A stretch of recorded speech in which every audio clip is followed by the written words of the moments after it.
Seorang veteran perang sedang berjalan kembali ke kampung halamannya, namun saat ia melewati sebuah kota kecil, ia melanggar hukum setempat yang melarang mengabaikan pertanyaan. Dua petugas berseragam menghentikannya dan meminta identitasnya. Saat seorang petugas menggeledah tasnya, ia tampak menyadari sesuatu yang tersembunyi di jaket kulitnya. Pria itu tiba-tiba mengangkat jaketnya, memperlihatkan sebuah pisau. Kedua petugas itu pun panik. Pria itu mengatakan ia memiliki izin kepemilikan pisau, tapi kedua petugas itu tetap menuntutnya untuk menyerahkan pisau tersebut. Tanpa banyak penjelasan, mereka memborgol pria itu. Melihat tidak ada orang di sekitar, seorang petugas memukulnya dengan tongkat, tapi pria itu dengan mudah menghindar dengan kelincahan yang luar biasa. Petugas itu menyerang lagi dan pria itu hanya bergeser. Tak dapat menandingi, petugas itu mengeluarkan pistol dan memaksa pria itu masuk ke dalam kendaraan mereka. Tepat saat itu, pria gemuk itu mengayunkan tongkat ke punggung pria itu. Pria itu diam saja, menatapnya dengan tatapan mematikan. Kedua pria ini tanpa menyadari konsekuensi berdarah yang akan mereka hadapi atas tindakan mereka, membawa barang-barang milik pria itu ke kantor polisi. Ini lebih seperti tempat persembunyian bandit daripada kantor polisi yang sengaja mengganggu ketertiban umum untuk mengumpulkan uang keamanan lalu menyuap penjahat untuk melakukan aksinya.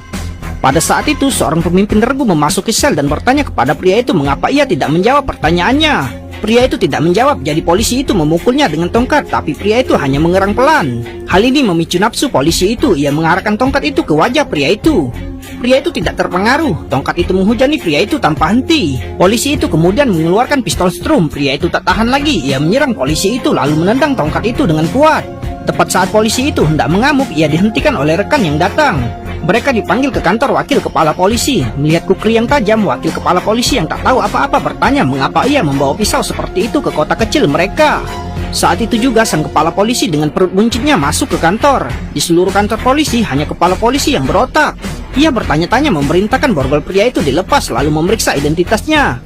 Pria itu adalah seorang mayor di pasukan khusus. Mendengar nama itu, para sersan muda gemetar.